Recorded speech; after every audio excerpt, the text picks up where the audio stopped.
entrepreneurs and professionals of Tampa Bay. Welcome to your hour for getting the information, the tools, and the connections for elevating your business. Welcome to Getting the Edge with Kelly Wilson. And here's your host, Kelly Wilson. Hi, welcome to Getting the Edge. I am your host, Kelly Wilson. Thank you so much for joining us today. Edge is a multi-platform media company that I founded over 5 years ago, and Edge includes all the major media components. Edge is specifically designed to assist small business owners with gaining visibility and prominence in the community. Ultimately, that is our mission. There are a few key characteristics that separate Edge from any other media companies, and one of those is being that Edge, we have products and services.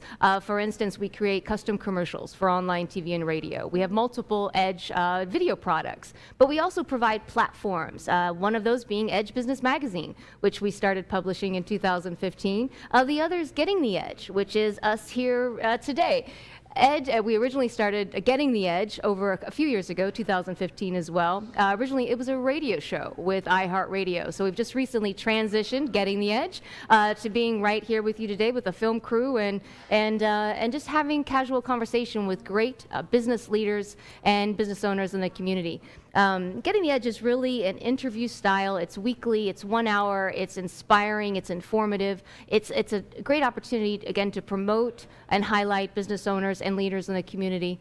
But it's a tremendous opportunity and very valuable to really get to know our community, business leaders on a much personal level, and really learn from their experiences and their journey. And I'm a firm believer that we can all learn so much from each other's journey and our experiences. With Edge, it's truly, it's not only business, it's personal. So throughout the show, you'll hear me talk a lot about our happenings with Edge and what's going on, and keep you updated with new magazine launches and new websites and lots of exciting things, and how you can get involved, because we'd love your involvement. And speaking of involvement, we are looking for guest segments. We need experts in the Tampa Bay area. So if you're an expert in your field and you'd be interested in perhaps having getting the legal edge, or getting the financial edge, or getting the HR, PR edge, we'd love to hear from you. And we're also looking for sponsors for commercials to run throughout the show. So for more details on that, info@edgebusinessmagazine.com. And again, we'll provide a lot more information, and I'll mention some more of those happenings throughout the show. So I'd love to get started, because I can't not talk to this handsome man sitting next to me much longer. But Ian doesn't need much introduction, but I'd love to welcome Ian Beckles to the show. Ian, thank you so much for being with me today. Thank you for having me. And being my sidekick, right. my Batman, or you're my Robin today. Yeah. You get to be Robin. I was the biggest Robin ever. Yeah, really. Thank you so much for being with us today. It's just a great opportunity. Ian and I met. God, I want to say it was when I started my first magazine, 2011-ish. And you were doing What's Hot Tampa Bay at Correct. the time. Mm-hmm. And two publishers, meaning we kind of had a lot of synergies, and we kind of came together to see what we might be able to do together. Yep. It's, you've had, again, I feel so blessed to have the opportunity to sit down with so many great people and find out, see how the pieces of their life, their life puzzle pieces come together. And it's just so unique. Everyone has such a unique story. And we're going to get into all that, and we're going to get to know everything we can about you today. Maybe not everything, but most. Okay. But, obviously you started in the NFL, and we're going to even go back before that, but NFL player for 9 seasons? 9 years, yeah. 9 years, and then kind of transitioning out of that, you've had a flavor of Tampa Bay. Or let's go back. What's Hot Tampa Bay?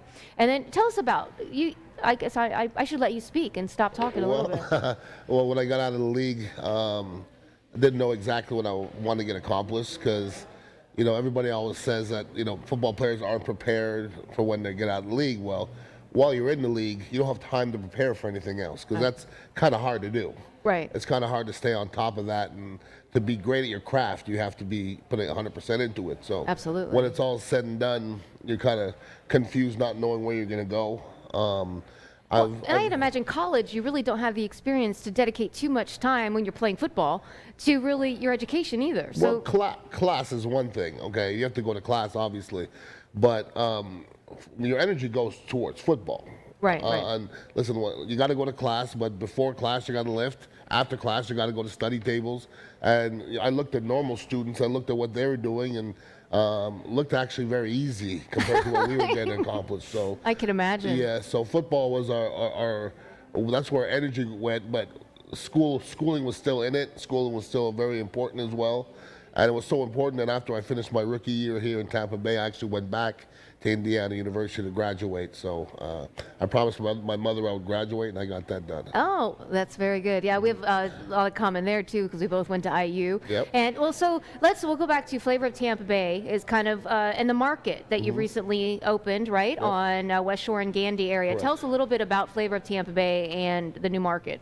Well, we've had one side of the market or a small venue for a couple of years now, Okay. and when the tenants on the other side said they were leaving, we were actually looking at the time for a small venue for people who are doing not crazy weddings or anything like that, but little bachelor parties and get-togethers for 20 to 40 people. Oh, so it's an event venue as well. Correct. And we're selling some local products there. We have local coffee. Everything is local. Love it. We have some offices that we're renting out in there, so we have kind of like-minded people in the same building. We're kind of trying to make it a think tank for creative people, and people like yourself that are out there grinding and hustling, and sometimes you have to go somewhere else to go find like-minded people.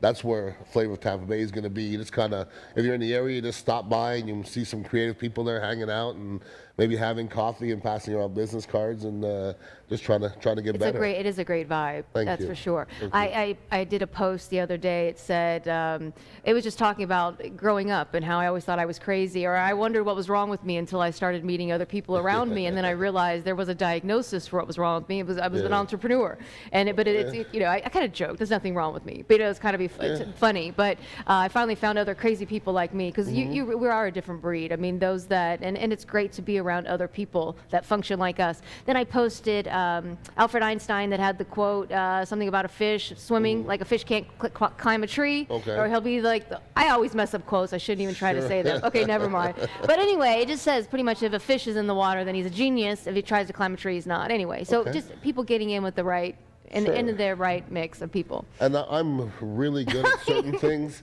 and there's other things that I really suck at. Right. So the things that I suck at, I try to surround myself with intelligent people that are good at that. Like, I don't do computers, absolutely. I don't do website, I don't do videography. That's why you bring in John Gaston, he's good at what he does. Absolutely, he's the best at what he does, that's for sure. So it's not rocket science. Right. I meet, intelligent, like-minded, hustling type people, and we can all kind of, come together Collaboration. and coexist. Absolutely. And we're all stronger together. Right, we absolutely are. It's one of the questions that I always ask people, which might even be someone I won't ask now, is what do you, as a leader, do you think it's important to kind of strengthen your weaknesses and work on those, or further develop your strengths? And I think you just answered that. You surround yourself by other great people. While I'm trying to strengthen my weaknesses by having people around me, it's also strengthening me as a person, because I am learning. Right. Social media is not my strength. So we have Tracy Guida from Forking Around Town. So I listen to what she's saying. So I'm, learning as we go. I've learned to become a pretty good photographer as I've gone along, from learning from others. I'm not ready to get into the videography part of it yet, but then once again, you can't do everything. Yeah, it's true. But there's a lot of very creative people around me that are just looking for, ways to get the word out there and show what they do. Well, and you become really like quite a brand ambassador for a lot of the local business owners in the community. Yeah, and that's what I've really considered myself. There's a lot of people out there that have marketing companies, and you don't get a chance to really see them or see what they're doing. And with me, I'm on the radio, I'm doing social media, everybody's kind of seeing what I'm doing. And everywhere I go, I kind of bring all the brands along with me. Right. So, No, I think it's great. and that's always, Right. or wherever I go, I'm trying to figure out ways to pump up my brands, into the different avenues where I'm going.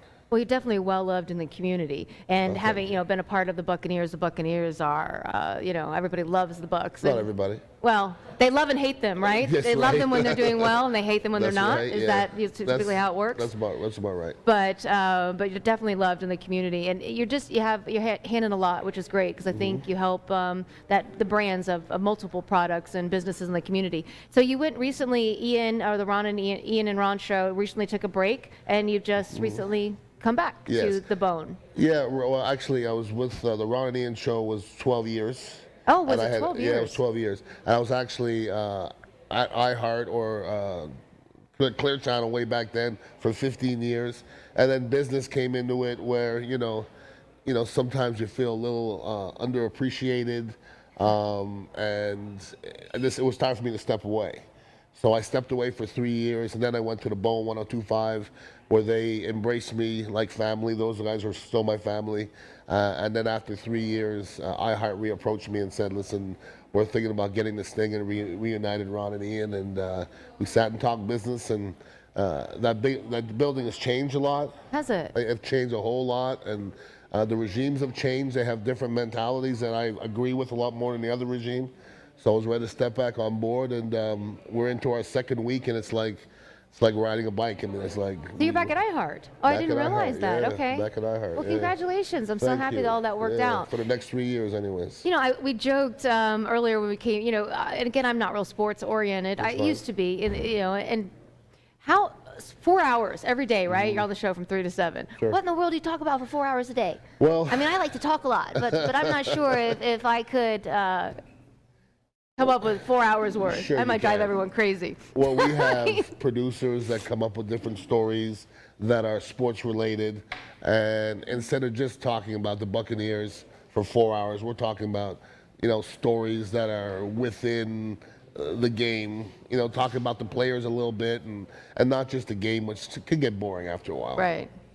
I guess, but there's tons of games going on. It's not just football or basketball or baseball, or I mean, you've got pretty much sports in general. And we find ourselves talking about the community, food a lot, lovely young women a lot. So it's kind of like the Man Show. Yeah. And Sports Illustrated kind of went, kind of linked together, kind of. Sounds good. All right, Yes. we're going to take a quick break. We'll be right back. Don't go anywhere.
Hi, I'm Jerry from Hot Locks Hair Salon. We are conveniently located at 13414 US Highway 19 in Hudson. I've been a local hairstylist in our community for the last 34 years, 7 of which I was an educator. Our passion is the artistry of hair, and Hot Locks is here to help you achieve your perfect image. You can call us at 727-514-9978.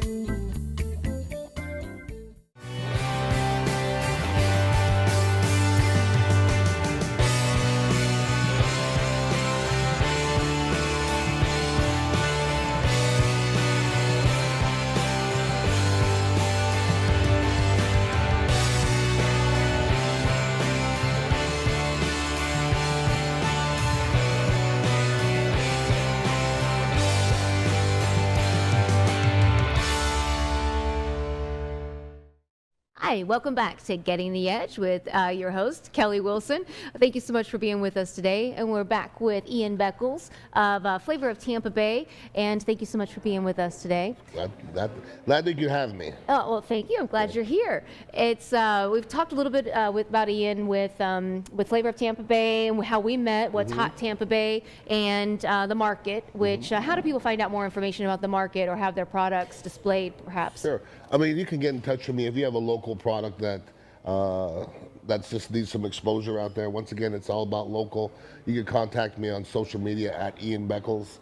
Other than that, our shop is over there on Gandy and West Shore. Flavor of Tampa Bay, you can't miss it. Stop by anytime. Just stop by, just pop in. We're there during the day.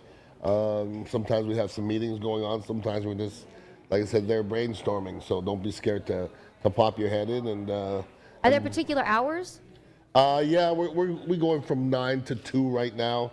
It'll change as we go along the way. So 9 to 2. But 9 to 2, yeah. Okay, so I want to talk a little bit about growing up. And I didn't realize you were from Montreal. I am. So did you finished high school and you pretty much grew up in Canada? Yep. And then how did you come to the States? Well, I went to graduated from high school. Then I went to junior college in Iowa. Oh, okay. Played football there, and then from junior college, then I went to Indiana for 2 years. So let's go. How was growing up? What was that like growing up in Montreal? And you had a single mother household. Single is that mother. Right? My parents were divorced when I was 7, so I spent some time with my father every other weekend, but mostly with my mother. So she brought me up. You have brothers and sisters? No, I was an only child. Okay. I have a half brother that I didn't really grow up with. I know a little bit better now, but it was just me growing up and my mother who worked her butt off. So that's all I did. I grew up seeing hard work. And my parents are laborers from different countries. My mother's from Guyana. My father was from Trinidad. Oh, wow. So it wasn't really a lot of education going on. It was a lot of work. Right. So I made it through the education part, but I adopted the work. That's Now, did you always know you wanted to play football? Like, you're just good at it, I'm assuming? I was good at sports growing up. I mean, I was probably a better baseball player than I was a football player growing up. Yeah, and football growing up is not as fun as baseball. It's not. Baseball's fun. You go to practice, you hit the baseball, or you catch the baseball. Football, you go to practice and you're bashing each other in the head. Right. So baseball is just a lot more fun. So I grew up playing hockey and baseball and rugby. I didn't think of it that way. I played every sport, but I'm really built for football. So it was inevitable that I would probably end up in football eventually. Okay, and I do not know a lot about football, but I do know the basics. I'm assuming you were defense. I played everything growing up. Okay. I played everything growing up. Yeah. I mean, I played running back growing up. So I was the kind of guy that if there was a ball involved in the game, give it to me, and it's gonna be hard to get it back. Right. That's it. Yeah. Okay. Well, that's great. Yeah. No now, doubt. did you get a scholarship to go to college then? Yeah. I got a partial scholarship to go to junior college, and then I got a full scholarship to go to Indiana. So, what being 18 years old, what is it like to leave Canada and kind of come to the States by yourself? I didn't come by myself. There was a good, my best friend, Oh, Sean, that's nice. who we grew up together. We went there together. So That's I don't know if nice. I'd have made it by myself, but You didn't have to. I didn't have to. We had a couple friends at this junior college there beforehand, and Sean and I both went. And people that I talked to on the way out were saying that I wasn't good enough to play, junior college football. They were wrong. Obviously, right? So, I've always, when I go talk to kids, which is quite often, I always tell them, don't listen to naysayers out there. It doesn't matter what they think. If I would listen to naysayers, I would have not went to junior college in Iowa and never would have known I wouldn't be here, most likely. You know? I think we can apply that to all areas of our life. Correct. Everyone has an opinion, even if we don't ask for them, ask for the opinions a lot of the times. It's only up to you, though. Absolutely. It's up to you, yeah. Right. So then, did you know then you were going to end up at IU after Iowa? No. I mean, once again, I didn't ever, throughout my football career, I didn't ever really know I was as good as I was almost till after the fact. Like I wasn't never that running back that was getting all these accolades and all these different, awards. I was just the lineman who was probably bigger and stronger than everybody else. And we could kind of fall through the cracks. Right. And then when I got to Indiana, compared to everybody else, I was still bigger and stronger than everybody else. And it didn't really make a lot of sense till I got there. And then I'm playing Big Ten football, and I'm still getting after some of these guys. And so then we have some of the NFL scouts come and say, you might be good enough to play, and which was a shock to me. And then I got drafted in the 5th round, and I came here to Tampa Bay, and I went one practice as a backup, and then the second practice I was starting, and I kept my starting job ever since. So wow. Now, so you went right from IU then to Tampa Bay. Yeah. And so you mentioned you went back later and got your degree. Yeah. So you hadn't finished yet. You pretty much were drafted right from college. Well, I only had 4 years of college, and then with football, it's hard to take that many credits. But when I got drafted, I had 12 credits left. Okay. And I knew that if I waited, I wasn't going to do it. So I played 16 games my rookie year here in Tampa, and then I said I'm going to go back to school and graduate. So I went back to school and graduated, which was about as much fun as I've ever had, because now all of a sudden, I have a truck, and I have a gold chain, and I have some money in my pocket. Right. And I didn't have to go to practice and stuff. So school was well, and you had a plan. You knew where you were going. Yeah. You'd already been recruited at that point. Yeah, and it's imagine that was much different. You're looked at differently when you're broke and when you got a little bit of money. I found that out the hard way or the easy way. One of the two. Yeah. Right. So that's kind of where it started. Mm-hmm. Very nice. So then you went back. And then how many years did you play for the NFL? 9 years. 9 years. Yeah. So 6 years, 7. You were with Tampa Bay. 7 with the Bucks. And then 2 with Philadelphia. Okay. And at the end of my career, I had a short stint with the Jets. I got banged up a little bit, and then the year after that, I went with the Denver Broncos very shortly, and that didn't work out. So I went to 11 training camps, but I actually had 9 years in the NFL. That just must be I'm sure it's absolutely thrilling and amazing to play for the NFL, but I cannot imagine a harder job, in a sense. I mean, just the workouts, the training, the dedication, everything that's involved. What is that experience like? It's hard to explain. I would say, other than maybe getting enlisted in the Army, that's going to be harder. But other than that, there's not much physically taxing. I mean, it's taxing on your body. And to get up at 7 o'clock every day, after being in what seemed like a car crash the day before. Right, can imagine. And then you got to be in another car crash that day, and then keep on doing it for weeks on weeks in training camp. It's really is a hard thing to explain. And they paid us well. Right. And good thing, or else nobody would ever do it. Right. Because it's even harder. It's even harder than what people think it is. Now there's a lot of studies that have come out in regards to brain injuries and trauma from professional football. Do you have any thoughts on that or any comments? Oh, I've got a lot of thoughts on that. I got a lot of thoughts on that. First and foremost, the NFL is wrong in the way they're treating former players. There's a player like Scott Brantley who is having problems. He can't walk, and he can't speak for himself, and he can't think for himself, and he can't get any money from the NFL. The NFL has still never admitted that having numerous concussions is detrimental to your health later on in life. I mean, we all know that. You don't have to be a doctor to know that. Right. But for myself, I've been blessed. I played quite a few years. And the NFL and concussions are probably very similar to smoking cigarettes, where some people smoke cigarettes their whole lives until they're 90 and nothing happens. Right. And some other people get cancer and they don't even smoke cigarettes. So I think it's the same thing with CTE. Some people are more susceptible to it, And what was that? CTE. Oh. Yeah. What does that stand for exactly? That's a good question. Oh, okay. That's a good question. But it's in regards to brain injury. Yeah, it's brain injuries. And a good friend of mine who played on the other side, guard, Tom Mchale, who died of a drug overdose in his 30s. You know, everybody's looking at him like it's a drug overdose, but then when they cut his brain open, they found out he had the brain of a 70-year-old Alzheimer's patient. Wow. So was it a drug overdose, or was he just medicated himself? Right. Those are two different things. So, I mean, I've been very blessed too. I'm 51 and I still have my faculties. When I go crazy, everybody's gonna know it because they're gonna hear it. So, right. So it won't be a secret when I go crazy. Well, I guess that's good to know. If I go crazy, yeah. Yeah, that right? That's so funny. Well, it's not funny. It's a really serious matter. It is serious. It really and is. it's unfortunate. And I've seen some studies lately just on it. That's why I thought I'd mention It's been in the news for so long, and there's only one thing that's lacking is just the NFL giving a crap. They just don't give a crap. Well, it's such a multi-million, billion-dollar industry, right? Billions, yes. Right. It's a multi-billion-dollar industry that the NFL realizes the second they admit that playing NFL is bad for you, everybody's got to get their money.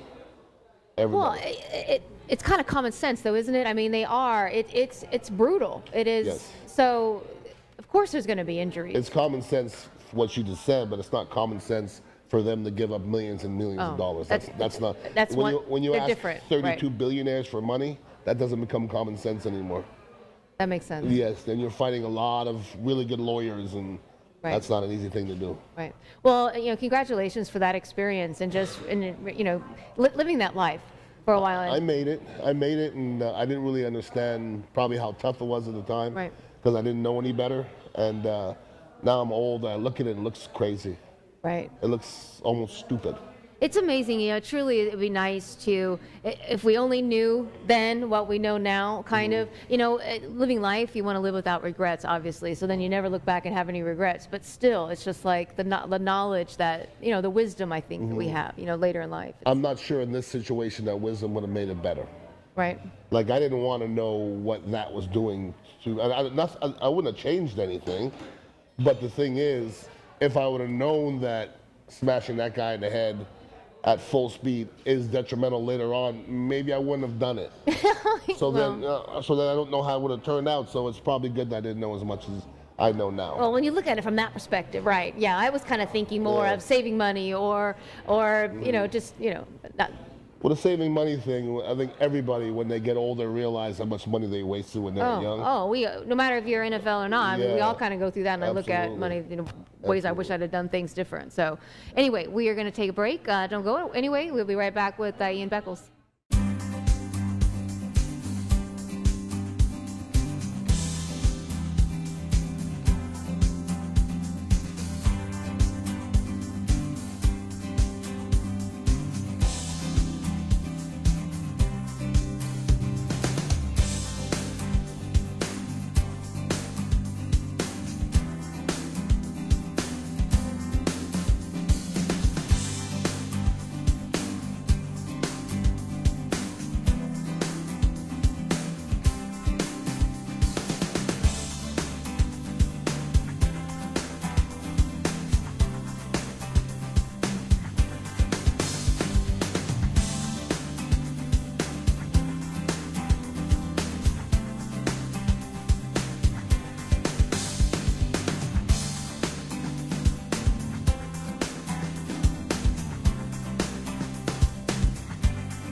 Hi, I'm Jerry from Hot Locks Hair Salon. We are conveniently located at 13414 US Highway 19 in Hudson. I've been a local hairstylist in our community for the last 34 years, 7 of which I was an educator. Our passion is the artistry of hair, and Hot Locks is here to help you achieve your perfect image. You can call us at 727-514-9978. Hi, welcome back to Getting the Edge. I'm your host, Kelly Wilson. Thank you so much for joining us today. Alongside Ian Beckles with Flavor of Tampa Bay. Thank you so much for being my guest today. We're here filming at Genghis Khan Mediterranean Grill on Beta Bay Boulevard in South Tampa. If you have not been to Genghis Khan, or if you haven't been in a while, or even if you come all the time, come back, check them out. In fact, if you mention Getting the Edge, ask them for a free appetizer, and I think they'll hook you up. So anyway, come out and check out Genghis Khan, great Mediterranean Grill. So anyway, back to getting to know Ian a little bit better. You know, we've talked a lot about football and the NFL and different experiences, and you know, it's interesting, you were at IU and I was at IU, but you were there, you're older. I'm a little bit older. You're a little, yes. It's kind of fun to be the young one sometimes anymore, because I'm definitely not most of the time anymore. But so yeah, we weren't there at the same time. I think you had graduated right before I came. I think I went in 90 and you graduated in 89, so you were gone right before that. But anyway, we both would have had such different paths, we probably wouldn't have crossed. But it was kind of cool. I don't meet a lot of people or get to interview a lot of people that went to IU as well. So. Paths would have been different, but I'm sure I would have come and talk to you if I saw you at the club. I'll come and talk to you, see what it was all about, you know. So anyway, just growing up in Montreal, I had a great a single mother upbringing there, and so it's been great to getting to know you. So I have a few questions that I love asking all my guests. So just again, another opportunity to get to know you a little bit better. You mentioned your mom and dad, they kind of just were laborers more. Correct. And what did any of them kind of talk about a better life, or, you know, kind of encourage you to dream about something better? And maybe is that kind of where they pushed you into sports a little bit, or was that more? It's really odd, because when I see, you know, stories of great parenting and what sets, you know, brings your kid to success, I didn't have any of it. Right. I mean, I didn't have any, like, my father never sat me down and said, this is the way it goes. Right. Or this is the way it should. Never. I never had a sex talk. I never had a talk about anything. My parents just worked hard, and I came home and I did what I was supposed to do, and, you know, I was respectful, and they worked hard. And it was really not much, it wasn't much deeper than that. It really wasn't. Yeah. It's interesting. Again, I kind of talked earlier about just getting to interview so many great people and providing these platforms where we can share and learn. But I didn't have that either, where didn't have like somebody kind of saying, this is what you do, and this is, you know, and I definitely wasn't encouraged to dream. But I don't know, do you think anything would have been different? No. You know, because I look at these great people that had these great, loving, successful families, that they had something to kind of work towards. But I don't know, I think we kind of, and then you wonder what makes some of us then that don't have that persevere beyond that versus those that don't or do. It's weird because, you know, my kids played sports, and I didn't miss any sporting events, or if they were in the band or whatever they were doing. I never missed anything. And my parents never watched anything. And it wasn't like I was missing anything. Like, my parents didn't watch me play sports. Right. Would I have been better? Nope, probably not. You know, I think back though too, but mom worked full time too, so maybe she didn't have as much time. But I mean, I did too. But I think, I don't know, it's just different day and time. But it is a different time, and the kids seem different than we were. The kids are definitely different. Every generation, I always say, gets softer. Like, I'll never be as hard as my father. My father was harder than I was. And my kid won't be as hard as me. He won't. It's impossible. And then his kid will be the same. So it's a shame that, you know, the generations are getting softer as we go, but I'm not sure how soft this next generation is going to be. It's going to be soft. Yeah, but if you think about it, I mean, we all came from the caveman generation, right? Where we were all almost barbaric in a sense. So that, I mean, we have gotten softer, you know, through I guess the beginning of time. But we've gotten so soft as of late to where you're not supposed to tell your kids anything negative. Oh, well, and you don't, like, I remember in school, I always behaved because I didn't want to be the one getting pulled out and they got paddled in the hallways. Yeah. God forbid anybody would even try to touch anybody with any kind of paddle at this point. Anymore. It would never happen. But now you're not, you know, you're not supposed to say anything negative towards your kids, and you know, it's a different feel to me, like the whole bullying thing. And I think there's a reason to be aware of bullying, but it's overused. Well, then you have everything. I don't want to get into it, but I mean, even the school shootings and all the horrific things that happen, and a lot of that is either, I think, mental health, but also result of the bullying. And I don't know. Again, there's so many other topics. There's a lot of stuff going on. A lot of changes. That's not good. Exactly. Right. What? Let's happy note. This is a happy show. Happy. When in regards to any of your ventures, have you ever had to raise capital or do anything to start any of your ventures? Not a lot. Okay. The venture that I'm currently in right now, Flavor of Tampa Bay, I didn't have to go out and raise money, although it took a little bit of my money to get it going. Right. Like every time somebody's doing some work for me, the one question they have is, do you have a budget? Right. And my question is, I'm an entrepreneur. Let me reach in my pocket. Well, that's my budget. Right. It's either it's going to make sense for me financially or it isn't. I don't have a budget. Right.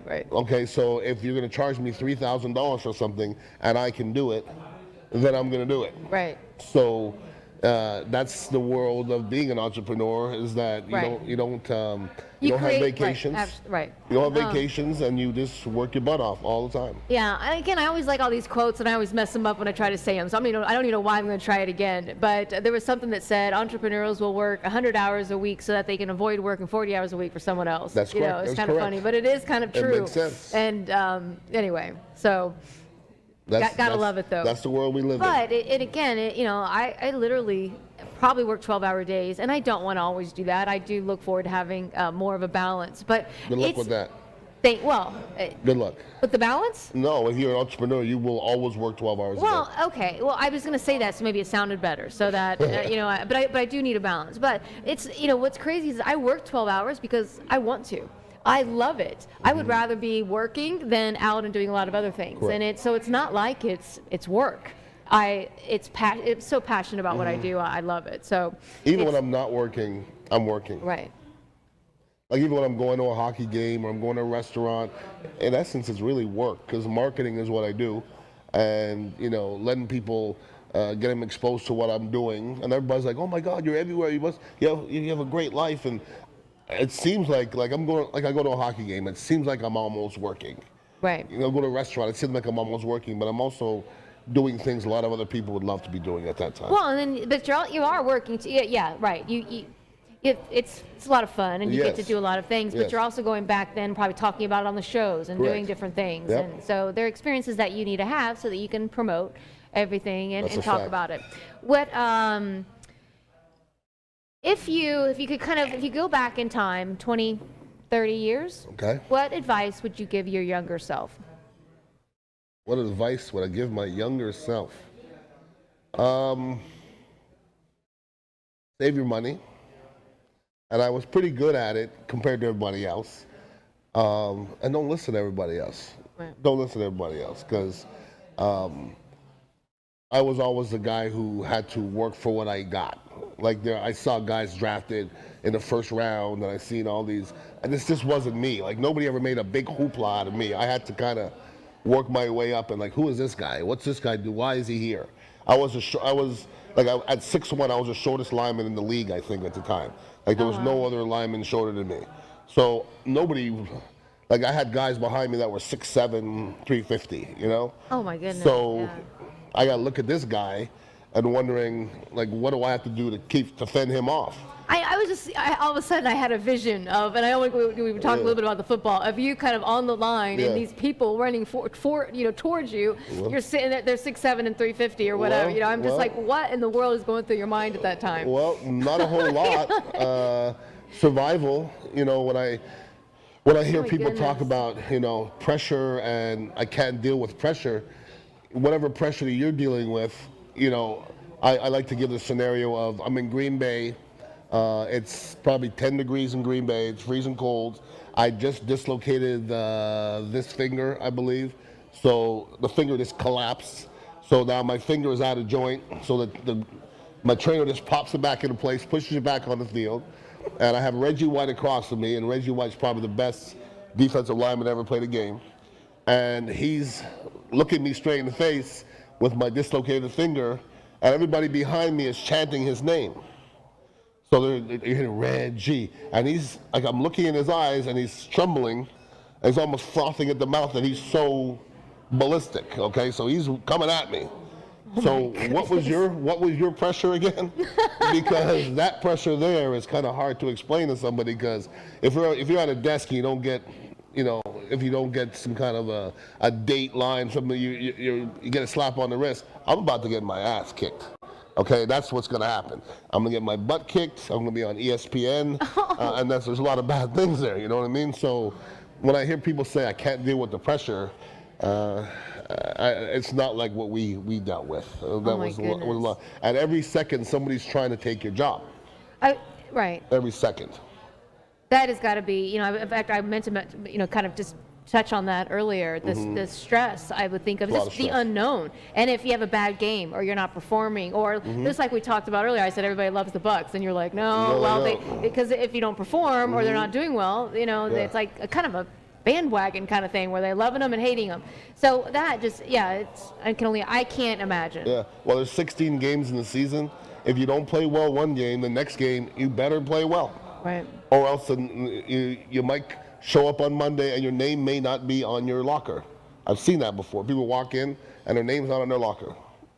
I sold real estate for years, and anyway, ended up a guy and his family had just come over to the Bucs, and this probably 15 years ago, and anyways, found them a beautiful home, and they were new to the area, and we just closed on it, and he was with the Bucs. 2 days later, they released him. 2 days, yeah. And I tell you what, I will never forget that call when they said, what do we do to get the house on the market? And I thought, why? We just closed. Just closed. And well, he was released, and he was already going to be picked up by somebody else. You remember his name?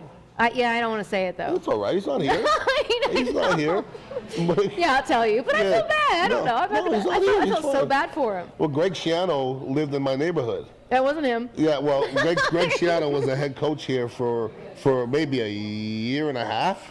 But he got a house, grounded it, built up this monstrosity, and just when it was done, he got fired. Oh, my goodness. On that note, don't go anywhere. We'll be right back.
Welcome back to Getting the Edge. I'm your host, Kelly Wilson. Thank you so much for being with us today.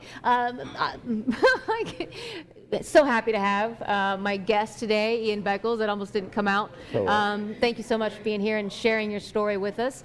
We are here today at the Genghis Khan Mediterranean Grill on Beta Bay. If you are in the area, or even if you're not, come by and check out Genghis Khan Restaurant. And we talked a little bit, great getting to know even more about Ian and his upbringing.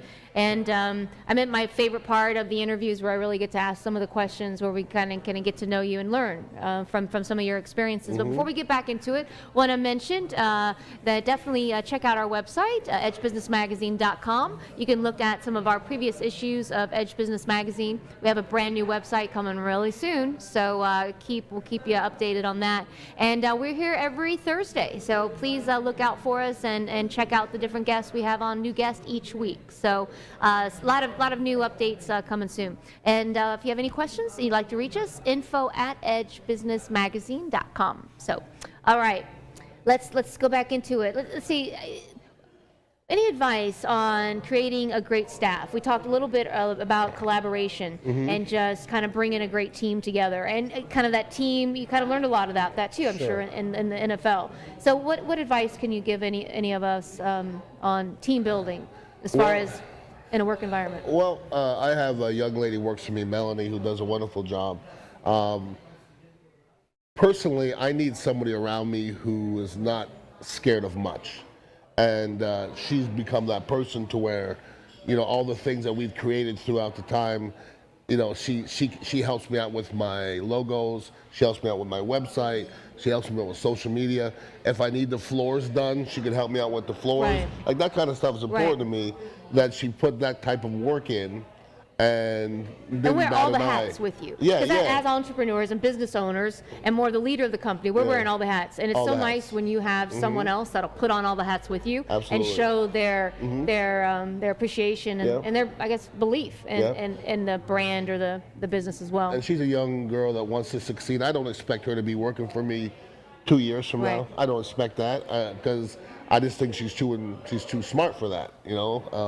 That's the unfortunate part, is when you find the perfect person, enjoy it while you can, because it's going to go away. Because if you're that smart and that talented, you don't work for people very long. Right. So I can see her. She's absorbing everything as she goes, and she's eventually going to branch off on her own. And I'm going to give her a big hug and say, go at it, because that's me. I don't want to work for anybody either. So it's a tough situation. Right. We, I guess, and you want other people. I did an interview years ago where someone had talked about that they enjoyed kind of having people in different stages of their life, and that it worked great for their business. So, I guess you want people that want more and want to kind of grow. What has been the toughest lesson learned, or maybe the longest lesson it's taken you to learn, or something like that?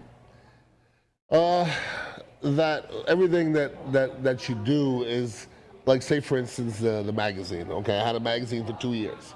I sold it pretty much to myself. It's not easy to have a magazine. There's a lot of stuff that goes into it. So, like, somebody will say, "Do you still have your magazine?" And I'll say, "No, I don't have it anymore." Well, they go, "Did it fail?" No, it didn't fail. For 2 years, I learned what it was like to own a magazine, and what it was like to sell and do photo shoots and do a lot of different things. So don't think about it as you failed. Just think about it as that was a learning experience. Right. Because I had the magazine, I think I have a good eye for photography. Right. I got a good eye for videography. And had you really enjoyed it, you might have continued doing it more. I mean, it was kind of a piece that you tried and you enjoyed it. And next, you know what I mean? It's kind of like, okay, next, what's next for me? And it's not like some people, like, radio is what they do. Okay, there's some people that are lifelong radio people. That's not me. Like, I stepped away from radio because radio is not what I do. It's just part of what I do. Some people are lifelong radio people. That's fine. Marketing is what I do. Selling is what I do. Branding is what I do. So I don't want to kind of pigeonhole myself to just be radio. I'm trying to be broad with it. And then when I went back to the station, I said, listen, I do radio better than I did before, but I'm also bringing a whole lot with me. Right. And let's talk business. So it all worked out. Right. Sounds good. What is your definition of success? Today, I know it's always kind of different for everybody. Today, what is Ian Beckles' definition of success? I think you don't want to get it twisted. You got to be able to take care of your family, okay? So being able to take care of your family is important, but also getting up and doing something that you love is important as well, because I think I got to the point before I left radio that I was waking up and I didn't have a challenge. And if I don't have a challenge, that's a problem for me. Right. If I wake up and I'm like, what am I going to do today? I got to do the show from 12 to 3, and then I don't have anything. The challenge was gone. Right. So that I needed a challenge. So I stepped away, and the challenge became real, and now I'm coming back now, and it's a different feel, because every day I wake up with energy to put towards the radio, and I didn't have that before. Right. So that's great. To me, success is waking up and looking forward to doing what you're about to do. That's important, because I hear people that make a lot of money that hate what they do, and I don't think that doesn't make you very successful. Right. I think that's another reason of why I'm here and sharing stories with everyone, because I don't want someone to be in a life that they're not happy with, or to have this inkling that they could be doing or should be doing Right. something else. It's kind of like we mentioned earlier about regrets. Yeah. You know, I don't want to ever look back and feel like I have any regrets. You got to go after and just do. Absolutely. I can live with something not working. I can't live with not ever trying. Yeah, and I don't like to be scared. I've never I've told this story before, but Julie Weintraub asked me to be in the first Dancing with the Stars, and Michael Stewart says, "Hey, I want to be your sponsor." I'm like, "No, I'm not going out there to dance in front of those people. No way, no way." And for 3 days, I couldn't sleep because I kept on calling myself the P word, like that I wouldn't do it. And after 3 days, I said I'm going to do it, because why not? Because I don't want to be scared of anything. Right. Like, I don't want to be scared of taking chances, and I don't want to be scared of looking bad. And now that I did it, it was probably it was one of the better accomplishments of my life to get done, because it was outside of my comfort zone. I was just going to say that. Very much so. Right. Like the day that I had to do the dance in front of all these people, like, I played in front of 100,000 people and been fine, but in these couple hundred people, I was petrified. And then when it was all over, I needed a drink, obviously, and then it was all fine, but I was happy that I did it. I can imagine. And the 3 months of practice and all that kind of stuff was all worth it. It's kind of like an adrenaline rush too, as you start conquering things that scare you, and it's just, you kind of then get on this role of, Yep. you know, kind of conquering. Quick story: I was in Indiana visiting some family, and we had at a state fair thing, but it was a permanent one. It was there all the time, and we walked by, and my nephew said, "Hey, will you bungee jump with me?" Because all my friends, I keep, you know, and this was like 5 years ago, and I just looked at him. I thought, "Are you crazy?" Then I kept walking. And then I realized, like 10 steps down, that I was terrified of this, and that the idea of me being terrified, I turned around like, let's do it. I'm not doing that one. So we go, and they strap us up, and they are, you know, taking us up on this crane, and that's how they do it in Indiana. It's up on, I don't even know how high up we were on this crane, and then they just drop, and it's like a slingshot.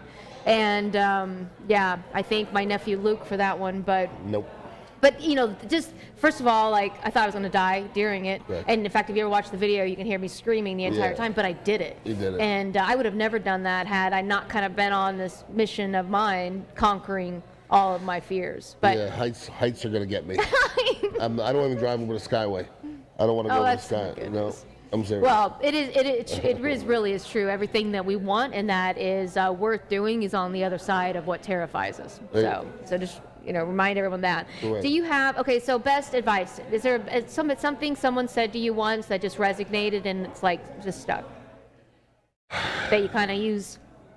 Well, I mean, I don't know if it was one specific person, but this is what I try to tell kids. And I've spoken to third grade kids, graduating class from IEDT, you know, just, you know, creative kids. I said, don't be scared of anything. Don't be scared of failing, okay? Because I said, listen, I failed more than maybe all you guys put together. I failed a lot. But it's failing and then getting back on the horse, you know what I'm saying? Fail forward. I've heard that before, right. Fail forward. And I say this to everybody, just don't let anybody outwork you. Right. And it's never really failing as long as we're learning Correct. from what we're doing. So it's Correct, really yeah. hard to kind of define failure when, Yep. as long as we kind of learn from it and you take away and you kind of still continue to get up. Got to get up. You have a favorite quote? A favorite quote. I don't know if I have a favorite. I don't know if I have a favorite quote. It's so funny. A lot of times I ask that question and they come up with something like, where'd that come from? Me, I did it. You know, it's always something like that. I think Yoda said, "Do or do not, never try." I love all the Star Wars quotes. And I've not watched Star Wars. Oh, that's right. I think we talked Star about Wars. that. No, Then how can you give me a Yoda quote? Because he's a cool little dude. Yeah, he's very a cool wise. little dude, yeah. They have the Force behind him. He's odd like, looking, but he's very wise. Yes. Yeah. And And I get what he was about. Okay, we have about a minute left. We do Okay. need to talk about the Star Wars thing. Okay. Okay, how can you not have you've never even seen the first one, the second one? You probably don't even know what a Millennium Falcon is. You probably do because you've heard of it. But, like, how can you not watch Star Wars? It's just not my thing. How do you know if you've never seen it? I don't watch movies where like furry people are talking and Oh, trees are Chewie talking. is like the best part of the movie. I even saw Solo recently, which was just a great movie. Great. What are they? It's not a trilogy because that'd be 3. What are they called? Like the whole an thing. offshoot maybe. Yeah. Well, no, just okay. I'm gonna start sending you Star Wars Don't movies. bother. Yeah. Well, okay. We'll continue this later. Anyway, I was gonna say well, so what's the next? Where do you see Ian Beckles the next 10 years? Like, where do you want to be? Where do I want to be? I want to be in front of everybody. I want people to get sick of me. Okay. Does that make sense? I want 1 million people to hate me. That means a lot of people love me. Okay. There you go. And so tell us quickly again, how can everybody get in touch with you? Flavor of Tampa Bay over there on Gandy and West Shore, or hit me up on social media at Ian Beckles. Pretty easy. All right, great. Thank you so much for being with me today. Thank you for having me. Anytime. Thank you. So excited to again be here with Ian Beckles today for Getting the Edge. Make sure you check us out next Thursday right here with a new guest. So have a great week and never stop dreaming. Thank you.